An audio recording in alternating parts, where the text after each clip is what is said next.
Hey there, my name is Cole Adams, and you are watching the best college basketball podcast out there that covers the entire sport of college basketball, brackets, bubbles, and bid stealers. Now, here are your hosts, Sam Fetterman and Jonathan Lidskin.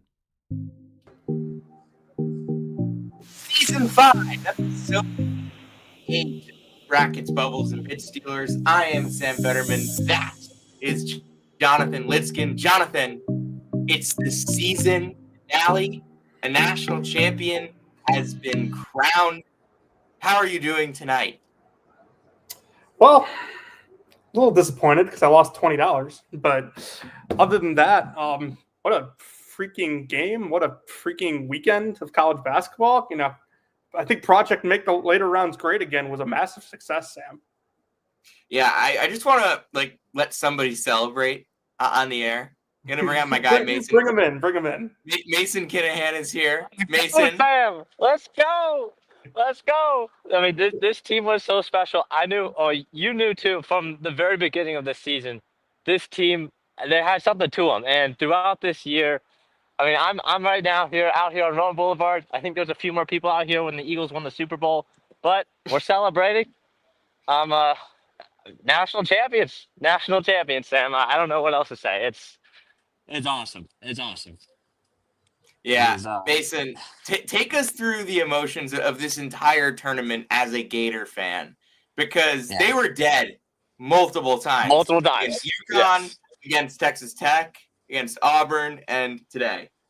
Yeah, it was, I mean, definitely a lot different from the regular season when we were blowing out everyone by like 20. But, I mean, this is, I guess this team they show they can come back from deficits, which I guess we didn't really know going into the tournament if they were going to be able to, because they haven't really played in that many close games. But I mean, they were able to do it. So it was definitely probably took a couple years off my life, maybe a little bit more than that. But hey, at the end of the day, Gators go Gators. Gators go Gators. And all right, enjoy yourself, Mason. Thank you. Don't get too drunk. Thank you. All right. See ya. All right, Jonathan. Let's talk about basketball. First thing we got to get into. We do have to talk about the games from Saturday, right? Don't we? Yeah. Sure. Oh yeah. No, wait. Let's. Sorry about that. But let's start with Florida Auburn. We can delay your pain. Whatever you want. Like I'm fine talking about like what happened Saturday. Like it is what it is at this point. All right. I feel like it was kind of a similar game script to what we saw tonight, except just higher score. Like it was high quality instead of like moderate quality. I thought the first 8 minutes of Florida Auburn were maybe the best 8 minutes of ball I've watched all year. Yeah, texted me like all caps that was like this game is going to be a classic or something like that. We got 3 2 a.m. games. Oh yeah. Oh yeah. Well, 2 for you, but three for the rest. One of them, I'd say like 2 of them aren't even like really 2 a.m. games, because 2 a.m. games are like, this more like, sneaky under the radar games that like not everyone remembers. Like everyone's going to remember these last 2. Okay, yeah, that's fair. But yeah, no, I get what you're saying.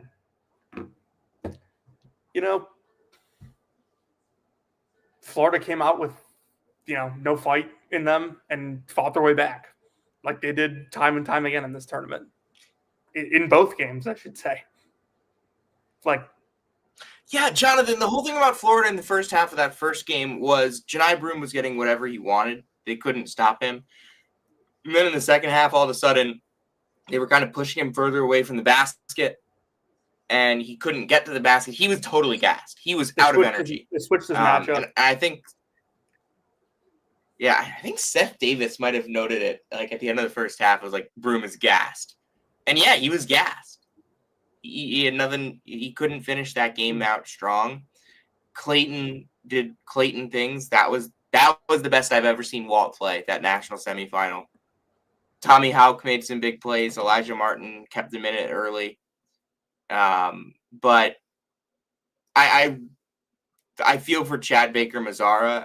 That travel at the end was tough. Yeah. But Pettiford was completely unplayable. Completely unplayable. These are the types Yeah, of games that night. Pettiford had been able to unlock for Auburn all year. He was completely unplayable in the national semifinal. Yeah, he just couldn't come off screens like he normally would. I mean, Florida turned up the intensity in the second half of that game, and they were forcing him to the right. It was just a pretty ineffective game all around from a freshman that had a really good tournament overall and a really good season. Yeah, I just don't think Auburn had much to go to in the second half of that game. Like the pressure that Florida put on them was really bothersome, and guys were missing shots. Like you said, Broom got tired. Like just like physically couldn't wear Florida down like he did in the first half.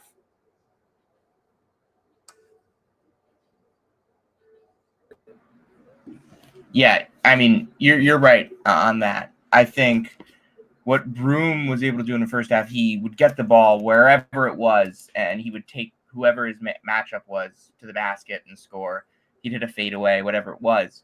And in the second half, he just couldn't do that. Chinulu helped flip that game in my eyes. Mm-hmm. Yeah, his defense in the second half was pretty spectacular.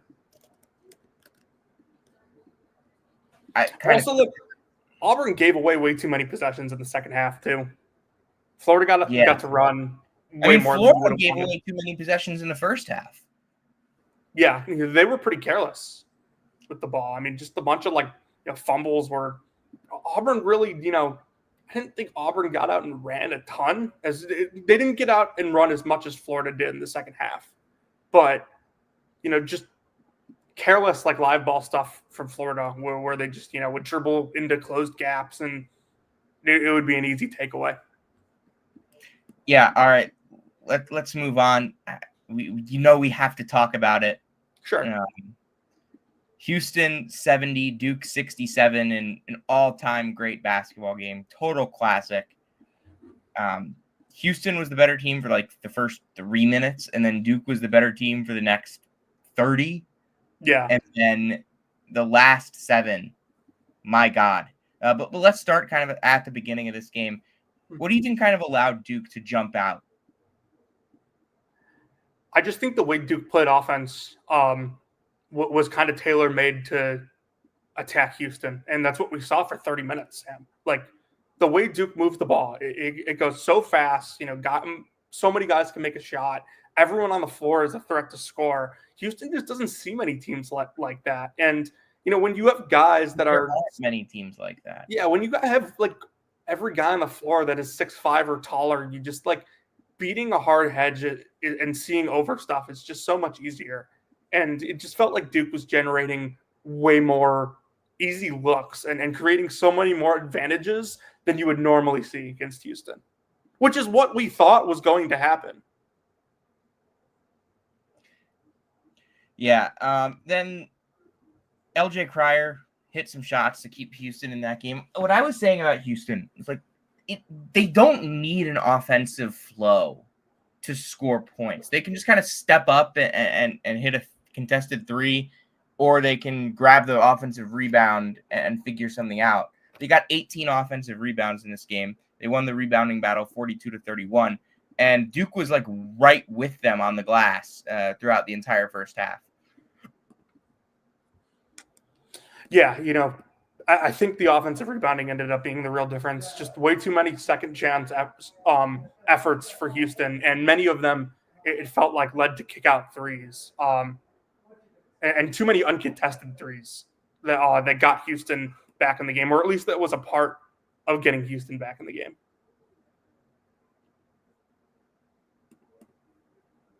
Yeah, I think truly what made the difference at the end was Houston's bigs really came to play down low, kind of shut Duke's water off offensively. Mm-hmm. And, I mean, it's been said, Kaman Malawach got 0 rebounds in this game.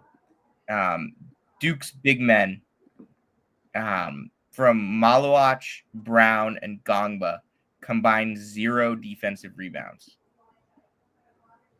Yeah, I thought, Duke's bigs were just overpowered in this game. There was at one point in the first half where I think maybe at halftime, Caleb Foster was leading the team in rebounding. Like, they had to get rebounds in unconventional ways. You always do against Houston.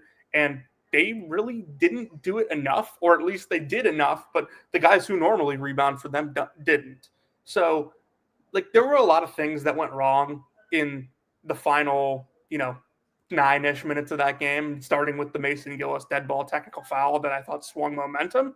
But what I've yet to see from people, and what I'm interested to hear from people when, the dust settles from this weekend, is what they would have done differently. This was just a Houston Avalanche to me. I mean, I would say don't pick up the dead ball technical. Yeah, I was talking more so from the coach, but I think Duke did. I think Duke's players did some dumb things. Yeah, I thought Duke's players made plenty of mental errors and costly stuff. And they couldn't get the ball in bounds. That was a problem. Mm-hmm. But yeah, I don't think there was anything that I look at John Shire and say he should have done this better. The one thing I'd say is I probably not run that for Cooper Flagg at the end of the game. He had 27 points. He was the best player on the floor. Yeah, do you think Houston fans are happy that after tonight that their best player didn't touch the ball on the final 2 possessions? Yeah, Juwan Roberts played great defense. Cooper got a good look. It was a shot that I've seen him make 50 times this year. This isn't 5th grade basketball. You're not running sets that are going to get guys wide open on the final possession. And you're not going to get guys wide open against Houston. By the way, Houston tried and it didn't work, and they had nowhere else to go. And that's why they didn't get a shot off. All right. And let's move on to tonight's game. Start from the kind of the very beginning of this game. Which honestly feels like 3 years ago at this point. But it really did feel like Houston was the significantly better team early, even because Florida was right in it, but their possessions were so quick that it didn't really feel like they were establishing anything. More so, they were just striking what they could, and Houston was controlling what they wanted to control. Would you agree with that? Yes. It felt, the game was being played the way Houston wanted to. Energy, challenges at the rim. There weren't any fouls being called, so Houston was allowed to. By the way, 69 possessions for the national championship game this year. Nice. That is basically a little bit above the median for college basketball games this year. Good stuff. Nothing crazy in either direction. Love it.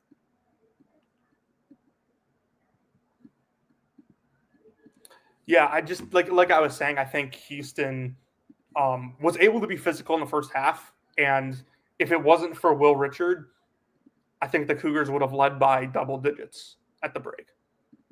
I agree. Those were some tough shots that he was hitting.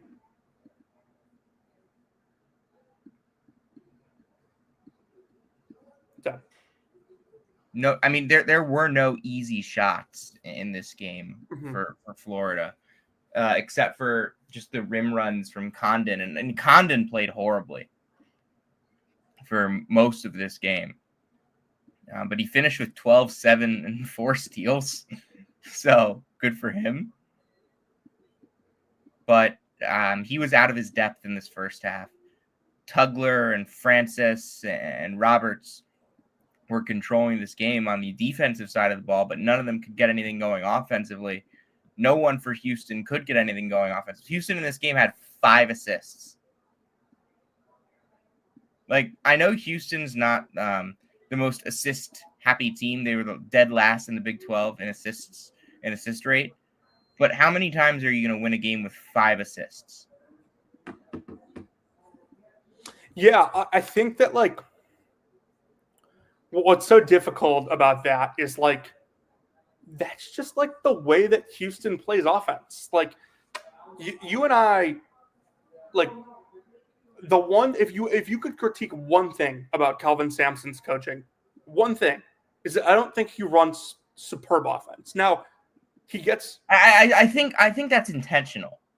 he lets his players play, and here's the thing, that program is what that program is because of its defense and the athletes that it recruits, the wingspan, and the best way to play offense with those guys and make it effective is to just bludgeon the offensive glass. So I don't think that Houston is going out there and trying to run any crazy plays. And Kelvin Sampson said as much and says as much.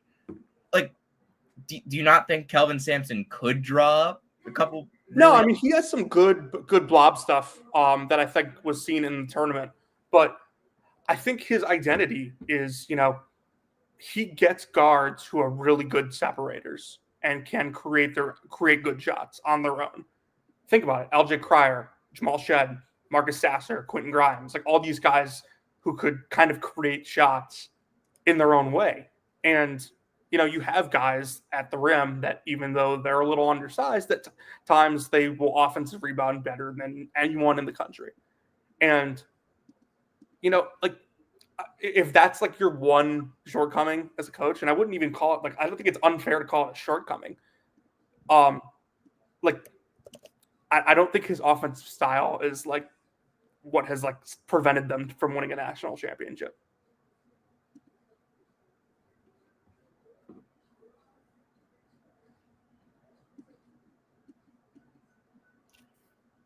Yeah, I don't think that's the problem. The problem simply was that they couldn't make an outside shot tonight. 6 for 25. They couldn't make their layups on their second chance points. They got 15 offensive rebounds. How many second chance points did they get tonight, Jonathan? Didn't feel like many. I'm checking right now. Like, it also felt like they got a lot of their offensive rebounds in the first half. Yes, they did. But Houston had 10 second chance points on 15 rebounds. It's not great. Yeah, and I think part of that is actually only 6 of their offensive rebounds were in the first half. I think part of that is, but no second chance points in the first half. Houston should have been up 15 at halftime. The way that I thought, at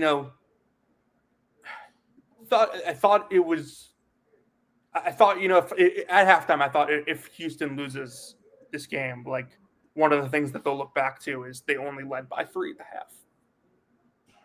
But also, like, I think, and Sam, you can tell me if you noticed this as well tonight. I think part of the Houston second chance points effort tonight is that Florida has physical and strong bigs inside, and when Houston gets offensive rebounds, usually, they're able to kick it back out for an open 3, which Houston did not shoot the ball all that well tonight.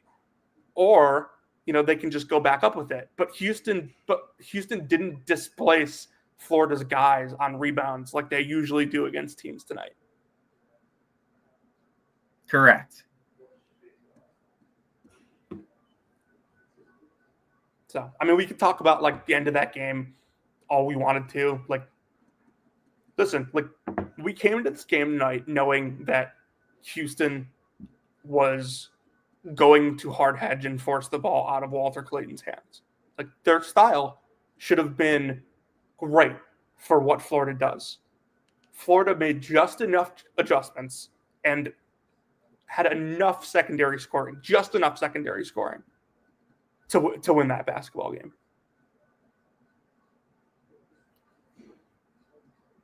Florida got, everything in this game was Florida doing just enough.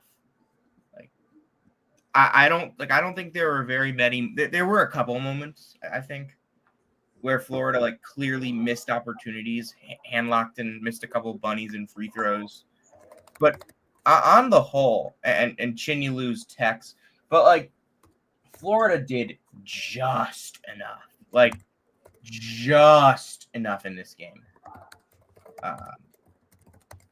It was really just survival. They led for like what 10 seconds. They didn't lead for very much time in this game. I think they led more than 10 seconds. They led for a total. But Sam, at the same time, like minute and 4 seconds. At the same time, like it was the same way that I felt about the Auburn game 2 nights ago. Like we got to that final media timeout and Houston led by 3, and there was like no doubt in my mind that Florida was going to win. Yeah, I kind of feel that. I didn't think. By the way, bad beat for the shot volume, folks. Houston plus 16 field goal attempts. Ooh.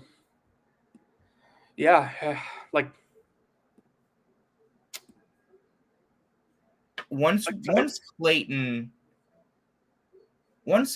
got going, and got going is kind of pushing it. He had 11 points, but all 11 were in the second half. Once he kind of started to find himself and got those 2 and 1s, that's when I knew Florida was going to win. Yeah, and I thought, the first one was just self-creation. Him being faster and getting. Well, yeah, I mean that's what happened. Like the first one was what they kind of probably should have been doing with him on the ball all game and not setting a ball screen. Mm-hmm.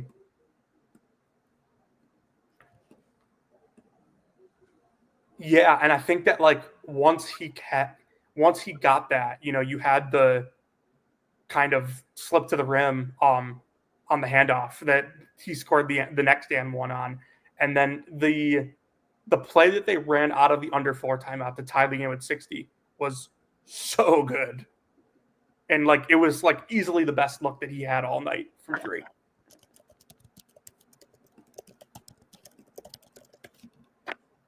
What do you think?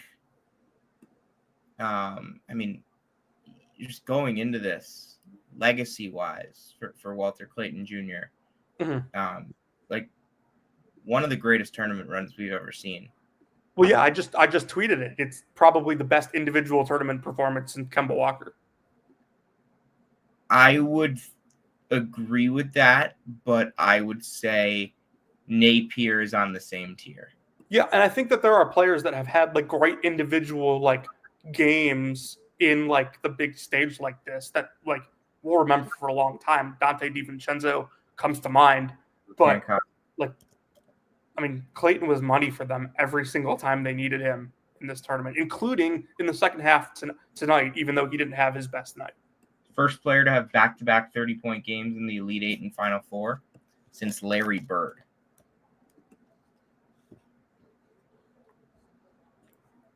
By the way, I don't know if you saw Isaac Trotter's tweet. This is the first team in the modern era to win a national championship with no top 100 players on the roster.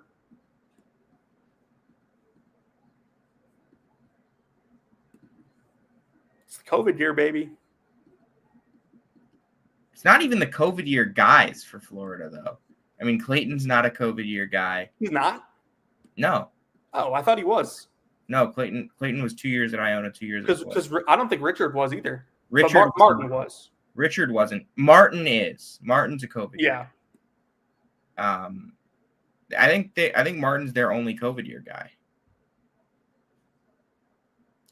But like let's be honest here. Was there ever going to be it was always going to be a Kyle Smith disciple or Kyle Smith himself to be the first coach to win a national championship without a top 100 recruit.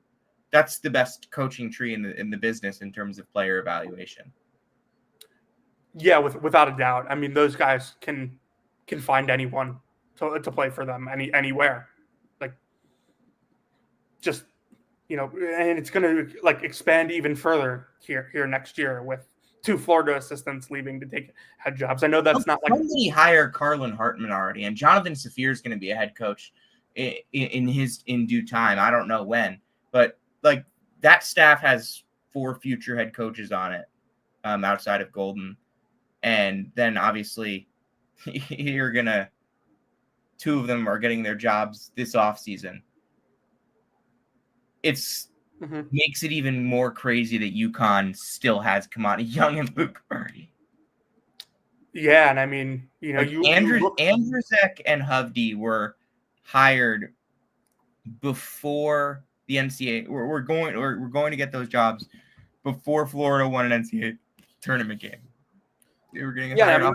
Look at all the they were getting hired off a staff that did not win a single NCAA tournament game.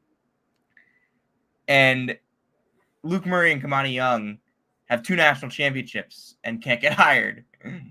Well, they probably can get hired. It's just that they're being very picky. But you see my point. Yeah, I mean, I think Luke especially should be very picky. Yeah. They're also much better paid, I believe, than these assistants. You don't buy into this? I don't really know how many people are saying it, but like,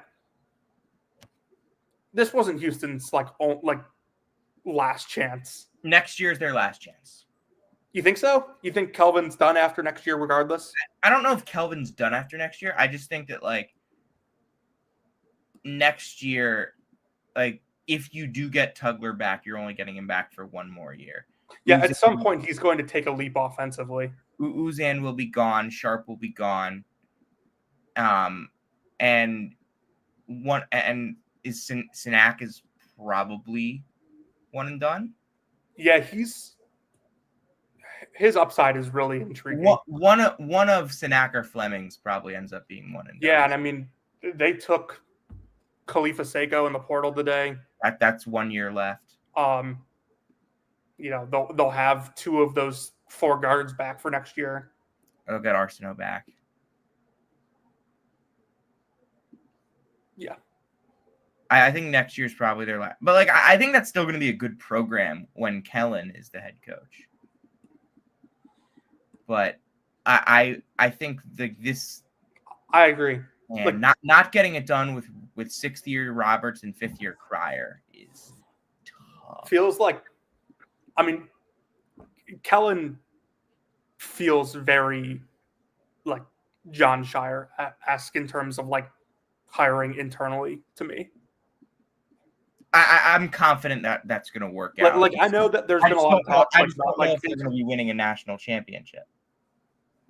Yeah, listen, it's when Kellen takes over, it's probably not going to be what Houston is right now. Like it's just so hard to replicate what they do. But like, give him a couple years. Like, let him make his early mistakes, and I'm sure the program will be fine. Like they clearly have money. They're recruiting 5-stars now.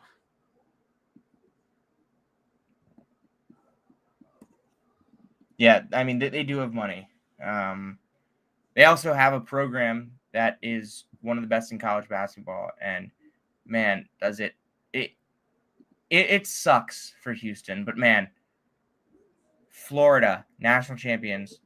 Florida, by the way, plus 36.46. UConn last year, plus 36.43. So we have 3 teams this year that finish higher than UConn last year, which was unfathomably dominant. Mm-hmm. Like, that's what I'm kind of talking about with Houston. Like, Houston doesn't have to be this good to win a national championship again. They just have to be as good as as the rest of the other good teams. Houston has now finished 2nd in KenPom 4 years in a row. And when you consider like the injuries they've had, Houston is the Chris Davis of KenPom.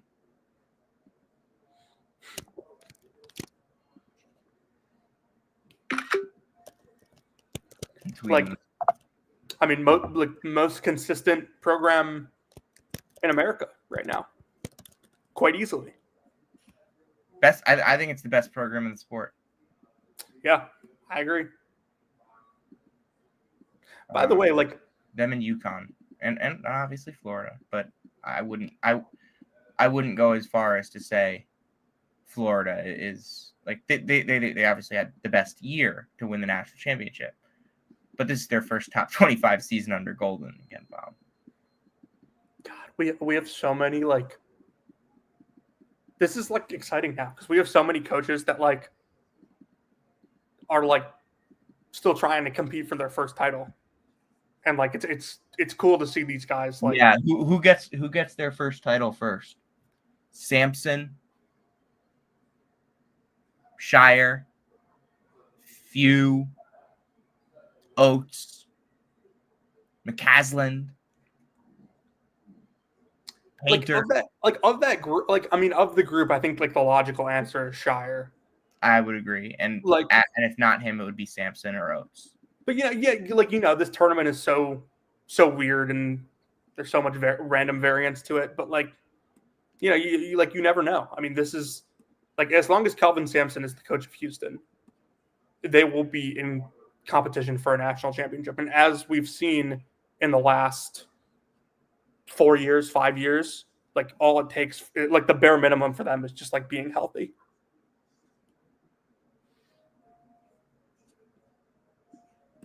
Yeah. All right. Do you have anything else to add here before we go? I honestly, we got to talk more about Florida. We do. I'll pose this question to you. How will you remember this Florida Gators team? I will remember them as the team that Walter Clayton strapped on his back and played the hero for, and just did just enough to beat one of the most difficult NCAA tournament paths I've ever seen. Yeah, see, like I don't disagree with you at all, but I like am going to try to do my best to make sure those other guys get remembered from this team. Oh yeah, no, me too. Talk. Dude, I've been talking so poorly about Condon the last couple days, but he was awesome all year. And yeah, he had a tough couple of days, but like I think his performance Condon did not have a very good tournament. Like being able to overcome Condon had a bad tournament. Being able to overcome how he played in the last 2 games and still win a national title. It speaks to how well coached and how prepared this Florida team was on a game by game basis. By the way, like I keep thinking back to this. Absolutely absurd that Mizzou won at Florida this year. Like insane. UConn had them. UConn had them buried, man. Oh my God. Dude, that tweet that you just sent me was hilarious. It was. Well, I wonder why. But yeah. I thought honestly, you know who we need to give a little more credit to for his performance tonight? Denzel Aberdeen.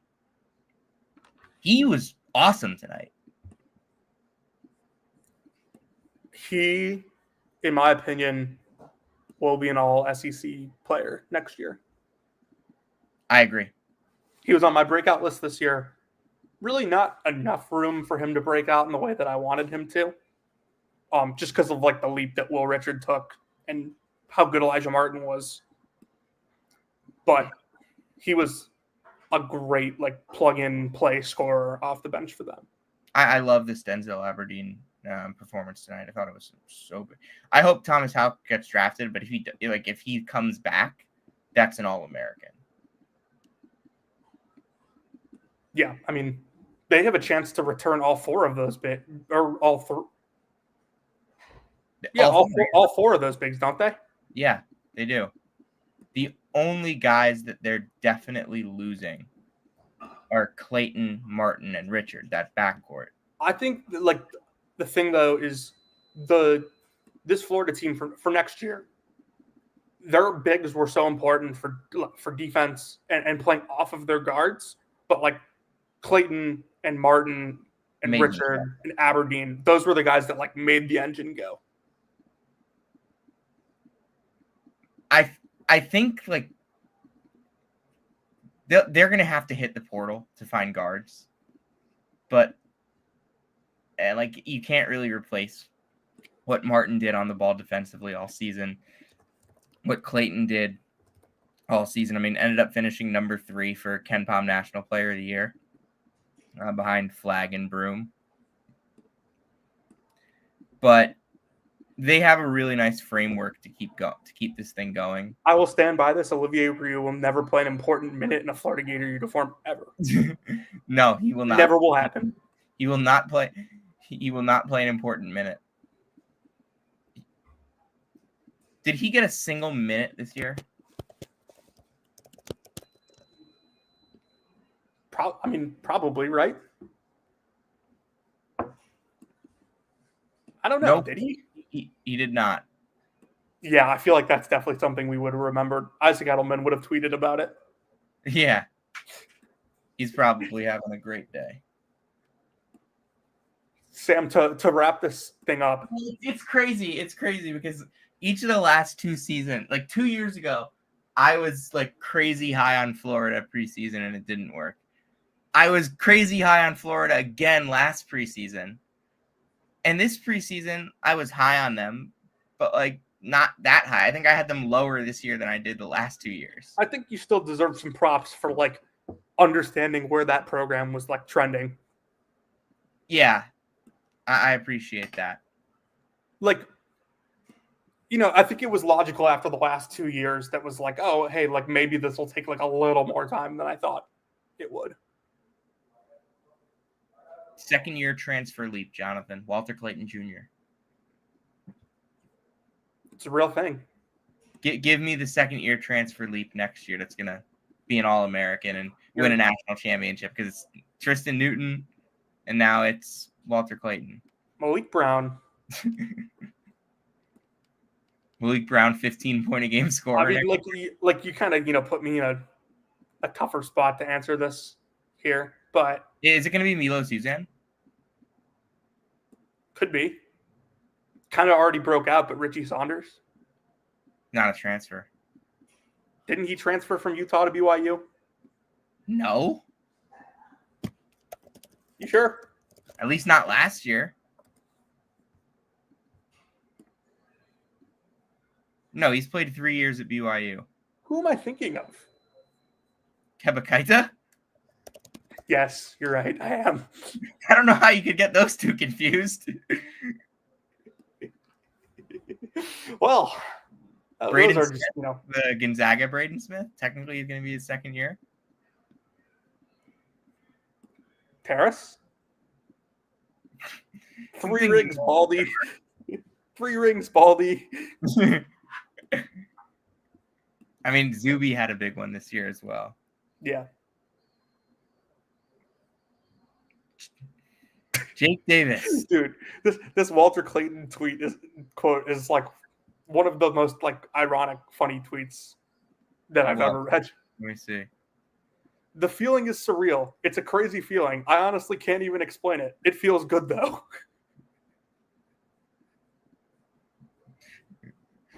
Jonathan Lidskin 2025-26 breakout list. Watch out.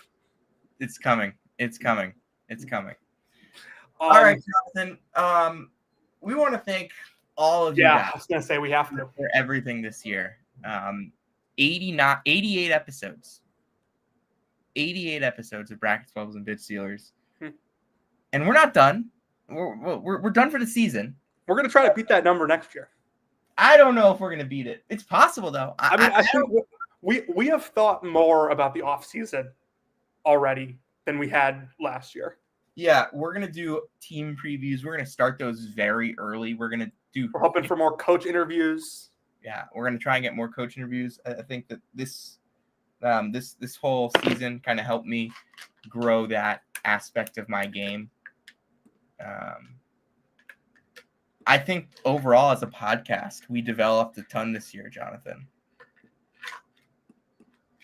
It was a really fun year. I think we had a breakout year, but I think next year is going to be even better. I think next year is our really big year. Yeah, guys, I'm putting my name in the portal. We'll be joining Morgs and Cheesecake with Tony Patelis. By the way, Jonathan Lidskin currently has 991 Twitter followers. let's get that up to 1,000 before season 6 starts, which is going to be at some point probably this weekend. Yeah, probably in the next week.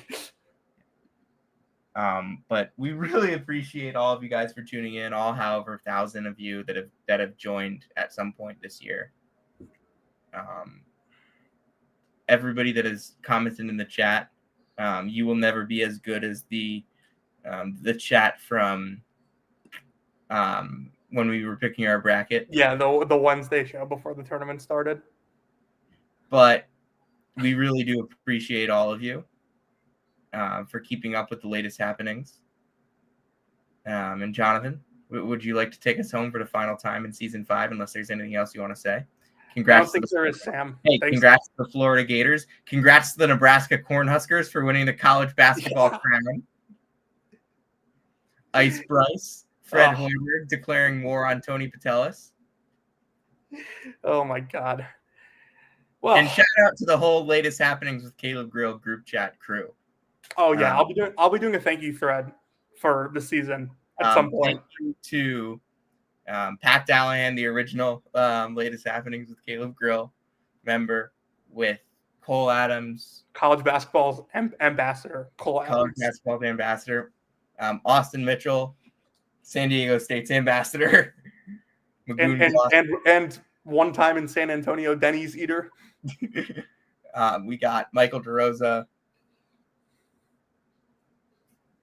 Nothing to say. Nothing to say about DeRosa. DeRosa, he's a sharp. I mean, when we added DeRosa, DeRosa to the chat, we said we needed more the sharp. only man who can sweat UFC bets on the pod, and Sharp himself, CJ, new addition to the chat. But he's been electric. Did you just call him CJ Sharp? No, I called him Sharp. I thought you just said Sharp, like his last name was Sharp. It is. He may as well be. Nico Elite takes CJ Sharp. All right, Jonathan, you want to take us home? If you came to hear about Tyler Self and where he's working, you came to the right place. If you came to hear about all the shenanigans from the 2024-25 college basketball season, you came to the right place. And if you came to hear about the latest happenings with Caleb Grill, you came to the right place. This has been Season 5, Episode 88 of Brackets, Bubbles, and Bid Stealers. And for the final time in this season, we'll see you next time.